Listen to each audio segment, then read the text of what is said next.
माननीय राज्याचे आदिवासी विकास मंत्री श्री अशोक उईके जी,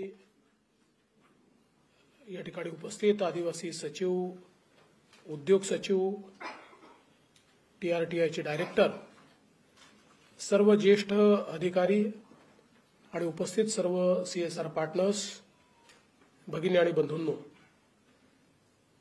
सर्वप्रथम आपल्या सर्वांचं मी आजच्या या CSR फॉर चेंज या परिषदेमध्ये अतिशय मनापासून स्वागत करतो आणि या संपूर्ण प्रक्रियेमध्ये आपण सर्वांनी जी सहभागिता घेतली आणि जो रस दाखवला त्याबद्दल आपल्या सर्वांचे मनापासून आभार मानतो। आपल्याला यापूर्वीच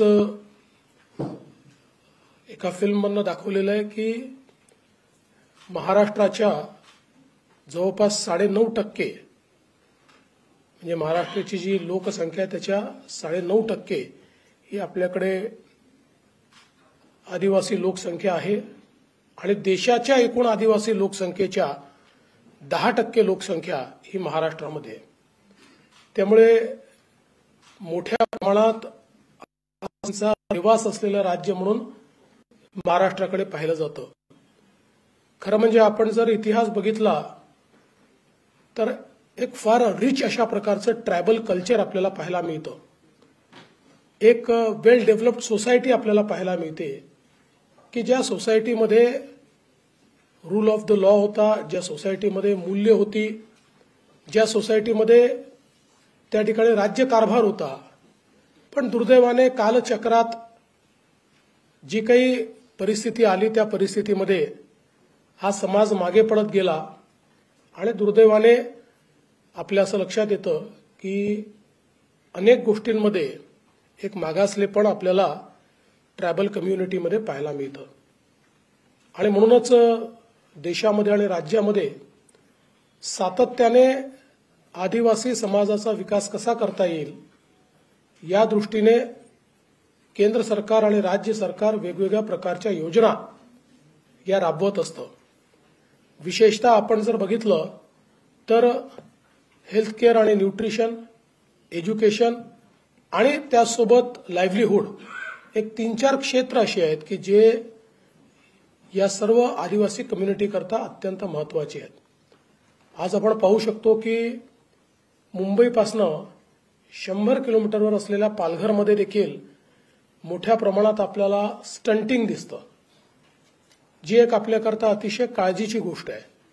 आपल्याला माहिती आहे की स्टंटिंग आणि वेस्टिंग या 2 गोष्टी भारतामध्ये सर्वच कम्युनिटीमध्ये आपल्याकरता फार काळजीच्या आहेत, पण त्यात ट्रायबल कम्युनिटीमध्ये या आपल्याला मोठ्या प्रमाणात दिसतात आणि याचं कारण लॅक ऑफ न्यूट्रिशन आणि लॅक ऑफ न्यूट्रिशनची सुरुवात ही जी आई असते त्या आईपासून होते। जी गर्भवती आई असते तिला न्यूट्रिशन नसतं, त्याच्यामुळे होणाऱ्या बाळाला न्यूट्रिशन नसतं आणि त्यातनं मग स्टंटिंग आणि वेस्टिंग सारखे प्रकार आपल्याला पाहायला मिळतात। म्हणजे एक प्रकारे आपल्या येणाऱ्या ज्या पिढ्या आहेत त्या पिढ्यांना आपण एक त्याच्यामध्ये कुठेतरी त्या एफेक्ट होत आहेत असं आपल्या लक्षात येतं आणि म्हणूनच हे जे काही वेगवेगळे इनिशिएटिव्ह आपण सुरू केलेले आहेत त्या इनिशिएटिव्हचा आपला प्रयत्नच आहे की योग्य प्रकारचं हेल्थ अँड न्यूट्रिशन आपण त्यांच्यापर्यंत पोहोचवू शकलो पाहिजे, योग्य उपचार पोचले पाहिजेत, वेगवेगळ्या योजनांच्या माध्यमातून आई असेल किंवा मुलगा असेल यांना पूरक पोषण आहार त्या ठिकाणी मिळाला पाहिजे। अशा प्रकारचे अनेक प्रयत्न आपण करत असतो आणि त्यासोबत ज्याचा उल्लेख या ठिकाणी वारंवार झाला की जर आमची आदिवासी मुलं योग्य प्रकारे शिकली तर अनेक अडचणीतून ती बाहेर येतात। साधारणपणे आपण जर बघितलं तर आदिवासी मुलांमध्ये उपजत प्रचंड मोठे गुण आहेत, केवळ त्या गुणांना योग्य प्लॅटफॉर्म देण्याची आवश्यकता असते आणि तो जर प्लॅटफॉर्म दिला तर मला असं वाटतं की ते खूप चांगलं काम त्या ठिकाणी करताना आपल्याला पाहायला मिळतात आणि म्हणूनच या सगळ्या आपल्या आदिवासी शाळा असतील, आश्रमशाळा असतील किंवा आपण मागच्या काळात निर्णय घेतला की नामांकित प्रायव्हेट स्कूल्समध्ये देखील आदिवासी मुलांना आपण शिकवलं पाहिजे, कारण अल्टिमेटली जोपर्यंत समाजातल्या इतर लोकांसोबत त्यांचं एज्युकेशन होणार नाही तोपर्यंत आदिवासी समाजातला एक जो गुण सांगितला तो बुजरेपणाचा गुण किंवा त्यातला तो जो एक तत्व आहे ते तेव्हाच जाऊ शकतं जेव्हा हा समाज सगळा किंवा ही मुलं इतरांसोबत मिक्सअप होतील.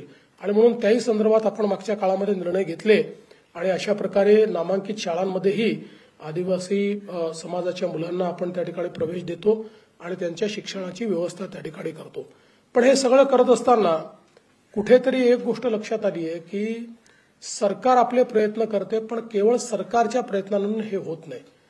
कारण गव्हर्नमेंट एक अशी ऑर्गनायझेशन आहे की जी आपल्या पद्धतीनं चालते. Ultimately we are responsible to the CAG, so we do not have any flexibility. And when it comes to the CSR partners, what you bring to the table, you bring flexibility, you bring technology. तुम्ही या ठिकाणी flexibility आणि technology घेऊन येऊ शकता. तुम्ही या ठिकाणी नवीन अशा प्रकारचे नवाचार घेऊन येऊ शकता आणि या ज्या गॅप्स तयार होतात सरकारच्या एकूण कामकाजामध्ये त्या गॅप्स भरण्याचं काम हे CSR पार्टनर्स निश्चितपणे करू शकतात. आणि मला अतिशय आनंद आहे की महाराष्ट्रामध्ये मी गेले काही वर्ष बघतोय इतक्या चांगल्या प्रकारे CSR पार्टनर्सनी या ठिकाणी विविध क्षेत्रात काम केलं आहे. विशेषतः ट्रायबल क्षेत्रामध्ये आता आपण काही उदाहरणं बघितली की हाऊ कुड यू मेक अ इम्पॅक्ट आणि तो इम्पॅक्ट आपल्याला पाहायला मिळतोय, तो इम्पॅक्ट होतोय. जसं मगाशी सेक्रेटरीने उल्लेख केला टाटा ट्रस्टचा. ज्यावेळेस टाटा ट्रस्ट सोबत आम्ही हे सगळे किचन्स तयार केले आणि ठरवलं की मुलांना त्या कॉमन किचनमधनं नीट न्यूट्रिशियस फूड जाईल. एका वर्षामध्ये मुलांच्या शरीरातले सगळे पॅरामीटर्स बदलले, जस्ट 1 year. त्याच्यामुळे याचा किती इम्पॅक्ट होतो ह्याचं आपल्याला आपण समजू शकतो. आणि म्हणूनच ही जी काही एक तुमच्याकडे फ्लेक्झिबिलिटी असते, तुमच्याकडे नॉलेज असतं, तुमच्याकडे नॉलेज इम्पोर्ट करण्याकरता किंवा नॉलेज आणण्याकरता एक प्रकारे सिस्टीम असते, व्यवस्था असते.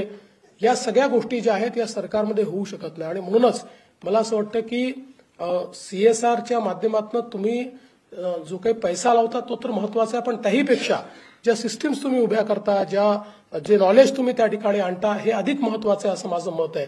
आणि म्हणूनच मी आपल्या सगळ्यांचं अतिशय मनापासून या ठिकाणी स्वागत करतो. आणि मला अपेक्षा आहे की येत्या काळामध्ये आपण एकत्रितपणे हे सगळं काम करूया आणि ही जी काही क्षेत्र आहेत विशेषतः हेल्थकेअर आणि न्यूट्रिशनचं क्षेत्र असेल, लाईव्हलीहूडचं क्षेत्र असेल, एज्युकेशनचं क्षेत्र असेल, या क्षेत्रामध्ये एक मिनिंगफुल अशा प्रकारचं आपण त्या ठिकाणी इम्पॅक्ट हा निश्चितपणे करू शकतो हा मला विश्वास आहे. खरं म्हणजे हे सांगत असताना मला या गोष्टीचा आनंद आहे की काही CSR पार्टनर्सनी पॅन महाराष्ट्र अप्रोच घेतलेला आहे. काहींना त्यांच्या जॉग्राफिकल लोकेशनमुळे पॅन महाराष्ट्र अप्रोच घेता येत नाही, पण तरी देखील ज्यांना पॅन महाराष्ट्र अप्रोच घेता येतो त्यांनी पॅन महाराष्ट्र अप्रोच घेतला पाहिजे. कारण खरं म्हणजे देशात सर्वात जास्त CSR हा महाराष्ट्रामध्ये त्या ठिकाणी स्पेंड होतो. पण समहाऊ 78% त्यातला जो CSR आहे हा MMR रिजन आणि पुण्यामध्ये फक्त खर्च होतो. त्यामुळे उर्वरित महाराष्ट्रामध्ये अतिशय कमी जवळपास 22% फक्त CSR खर्च होतो. आणि म्हणून हा ज्यांना ज्यांना शक्य आहे त्यांनी पॅन महाराष्ट्र अप्रोच घेतला तर मला असं वाटतं की विकासाचे आयलँड तयार न होता आपल्याला एक समग्र अशा प्रकारचा विकास जो आहे हा निश्चितपणे करता येईल. मला विश्वास आहे. मी UNDPचे देखील अतिशय मनापासून आभार मानतो आणि विशेषतः जे CSR पार्टनर्स या ठिकाणी आलेले आहेत मी त्यांना एवढं सांगू शकतो की वी व्हॅल्यू युअर पार्टनरशिप आणि आमच्याकडनं आम्ही विल बी ऑलवेज फोर्थकमिंग. आम्ही आपला जो अप्रोच आहे या अप्रोचमध्ये आपल्याला कशी मदत करता येईल आणि आपली मदत कशी घेता येईल या संदर्भात निश्चितपणे आम्ही उत्तम काम करू.